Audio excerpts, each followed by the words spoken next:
In this video, the 5 things your doctor doesn't want me to tell you about the renal diet for CKD.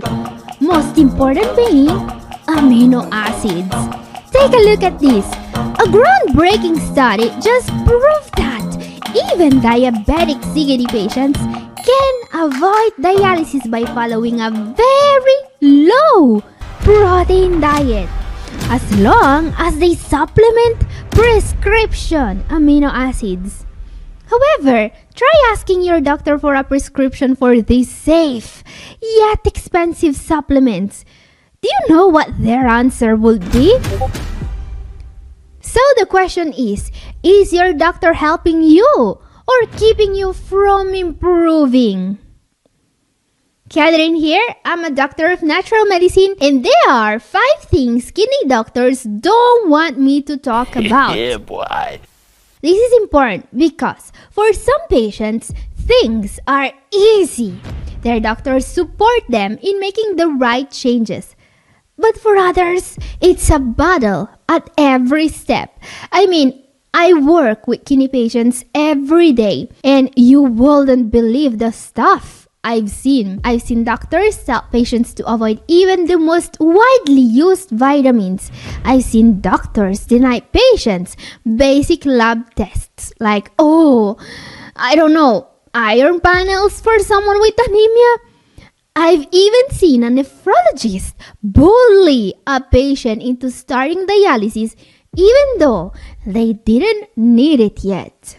Yeah, I wish I were making that up because yes, there are 5 things kidney doctors don't want me to talk about, starting with number 5.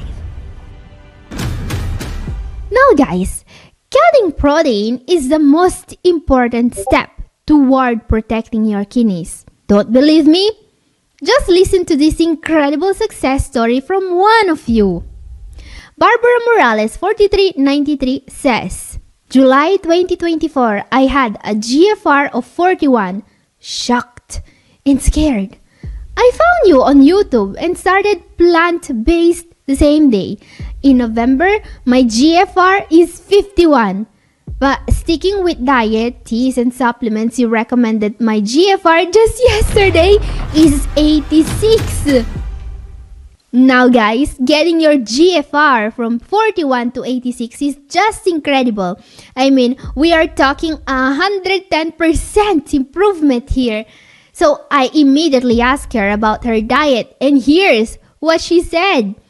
She eats lots of veggies, especially bright-colored ones that are high in antioxidants, whole grains, small amounts of nuts, chia seeds, and she really, really loves her spices.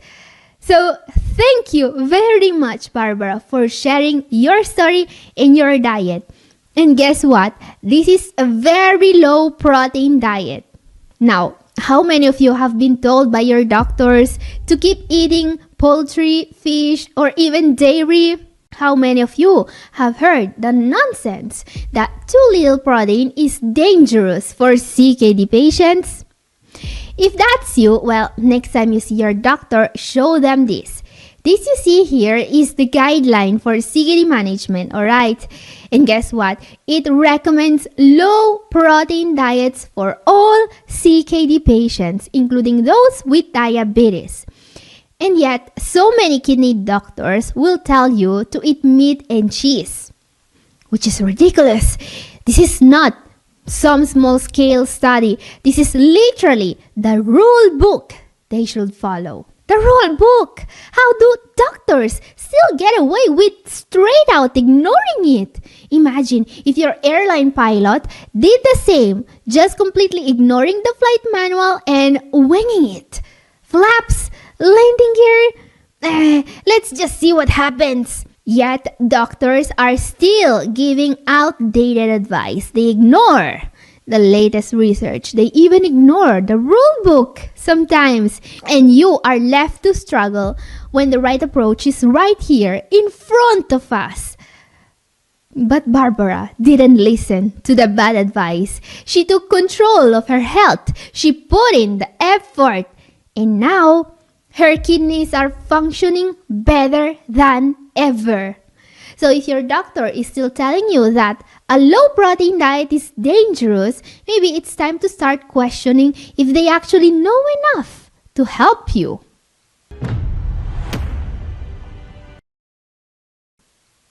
Alright, let's say you've ignored the nonsense about munching on fried chicken legs wrapped in Kraft singles and instead, you've gone low protein. First of all, good call. But now comes the next step, getting your hands on the kidney-saving supplement that makes this diet 100% safe for everyone.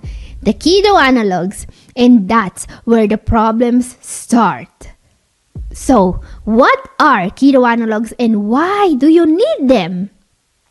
For those of you who don't know, keto analogs are prescription supplements designed specifically for CKD patients. Their one job, giving you the essential amino acids your body needs without all the extra phosphorus, acidity, and kidney toxins that come with regular protein. So yes, these supplements replace protein in your diet without putting extra stress on your kidneys. They are a literal game changer for anyone serious about protecting their kidney function. It's clear most kidney patients need a prescription for them. Now, just to be clear, I'm not talking about these supplements because I love handing out free product endorsements to big pharma companies. I don't. And I'm definitely not talking about them because they taste good. They definitely don't. I'm telling you about them because you need them, says the rule book. But your doctor won't prescribe them to you. So why aren't kidney doctors prescribing them? No one knows. Every single time one of my patients tries to get a prescription for keto analogs, they get hit with a wall of nonsense. Seriously, I've heard some of the most ridiculous excuses from doctors when it comes to these supplements. One patient was told, "Oh, those are only for dialysis patients." Not true. In fact, you don't even need keto analogs if you are on dialysis because you don't need to follow a low protein diet at all. A different patient was told that he didn't need keto analogs because he has diabetes. Yeah, doc, for sure. Diabetes is just gonna magically make CKD better. That's totally how this works. But the best excuse I ever heard when asking for keto analogs, a patient was told to just avoid all vitamin supplements. I was speechless. Keto analogs aren't even vitamins. Keto analogs have nothing to do with vitamins. Like, are there nephrologists out there who think keto analogs are some kind of cryptocurrency only kidney patients have heard of? Or maybe some kind of black market kidney potion? I can't prescribe that. It's too effective. Let's just stick with medications that barely work but are covered by insurance, alright? This stuff is on the rule book, guys.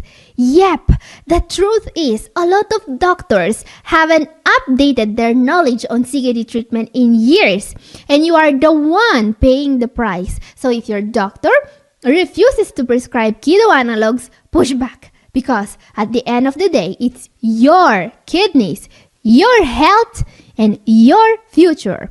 And you deserve every single tool available to protect yourself. Now guys, what's even worse than doctors thinking that keto analogs is the name of an ancient cursed relic Indiana Jones was supposed to retrieve is, drumroll please, doctors forbidding their patients from taking renal multivitamins. I mean, imagine being told not to take even a renal multivitamin, a supplement of essential nutrients that has been developed to be perfectly safe for every single kidney patient. Why? Because it contains iron. Yeah, that really happened. Let me tell you a story. So, I get a phone call from one of my patients, a man with stage 4 CKD. I started on a renal diet about 3 months prior. And guys, he was crushing it. He was doing so well. His GFR was climbing, his proteinuria was dropping, his kidneys were basically standing up and slow clapping for him. And the formula for his success was a simple one: a well-balanced renal diet and his commitment to, sticking to it long term. This all supported by just a few supplements, including a renal multivitamin. You'd think this wouldn't be controversial, right? Oh, how wrong I was. Now, let me set the scene.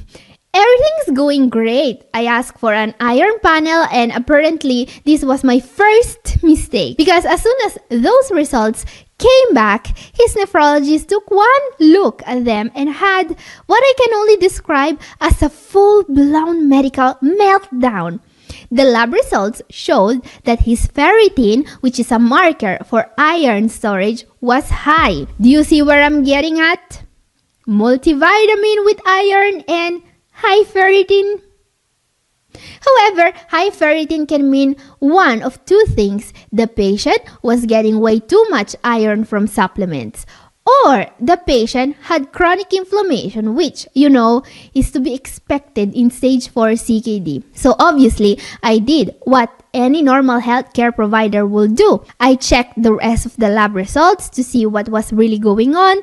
His C-reactive protein, the main inflammatory marker, was high, while his total iron binding capacity and transferring saturation were low, which, to translate from medical to English, means this guy was not overdosing on iron. He was suffering from inflammation caused by CKD. I mean, guys, his high ferritin had nothing to do with the low-dose iron in his multivitamin and everything to do with inflammation. So, what does this brilliant, well-educated, high-trained nephrologist tell my patient to do? Does he A. address the inflammation? B. Recommend proper treatment for anemia? C. Suggest further tests to pinpoint the cause? No. That will be way too logical. Instead, he goes with D. Stop taking the multivitamin. Yep, that's it. That's the advice. He took one look at those labs, slapped on his medical detective hat, and went, "Aha! The multivitamin, that's the culprit for high ferritin. Ban it immediately before this patient gets too healthy." And that, ladies and gentlemen, is why some doctors don't order lab tests anymore, because they don't know how to rate them. By the way, guys, if something like this happened to you too, let's talk about it in the comment section. Let me know about it. Maybe next time I'll make a top 10, alright? Now guys, hearing about this, you could think that all doctors are clueless and that you shouldn't trust them. But actually, the opposite is usually true, alright? The interactions, the stories I'm telling today are the exceptions, the rare cases in which doctors cause the problem instead of help solving it. So please make sure your takeaway is not to, stop trusting your doctor or your nephrologist. In fact, the majority of the doctors I interact with are extremely pleased when they see their patients improving because they have been started on a renal diet. Actually, a competent, knowledgeable doctor is one of the most valuable assets you can have when managing CKD. The right doctor doesn't just prescribe medications. They listen, they adapt, and most importantly, they work with you to find the best possible treatment plan. They should be willing to order the necessary lab tests, discuss your results with nuance, and support your efforts to improve with diet and lifestyle changes. A great doctor isn't threatened by your progress. They celebrate it. So don't settle for outdated advice or resistance to proven treatments. Find a doctor who actually wants to see you win. So don't settle and consider asking for a second opinion, or as I call it, go doctor shopping, especially if your doctor is number 1, trying to bully you into starting dialysis. Yeah, I know. When you enter your nephrologist's office, bullyism is literally the last thing you'd expect. It's not like you walk into a middle school cafeteria wearing the wrong brand of sneakers. And yet, here we are because this actually happened to one of my patients. Now, this happened before this patient met me. He was one of my YouTube followers diagnosed way too late, already in stage 5 CKD. But unlike a lot of patients who get hit with the stage 5 label, he wasn't just sitting around waiting for the dialysis machine to show up at his doorstep like a cursed Amazon package. Nope.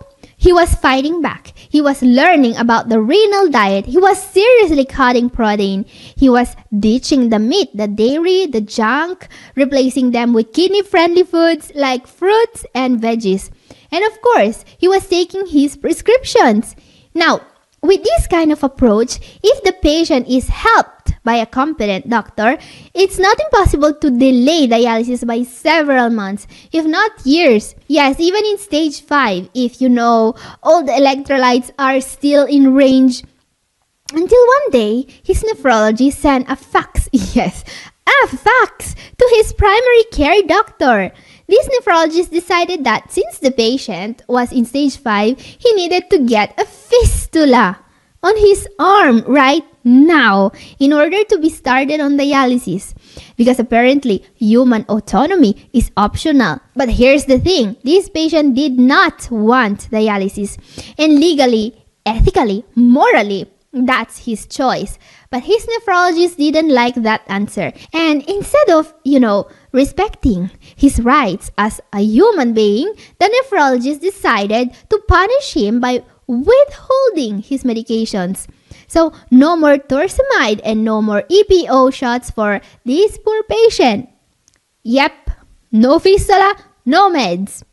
So yeah, this is how some doctors do it. You either get on the dialysis fast track or pay the consequences and become a super tired version of the Michelin Man.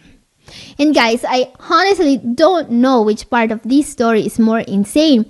The fact that nephrologists actually tried to bully a patient into dialysis like some medical loan shark, or the fact that someone still successfully sent a fax in 2025. I'm guessing that maybe the dialysis part is worse because here's the kicker. A recent study found that starting older CKD patients on dialysis early doesn't even prolong their life expectancy at all. As you can see, what this study says is that unless you are on a list for a transplant, a renal diet might be your best chance at prolonging your life. And I've recently made a video about this topic. So if you want to learn how this works, watch my video now for more info. And this is all for today. Thank you for watching. God bless you all. Bye-bye. Take care.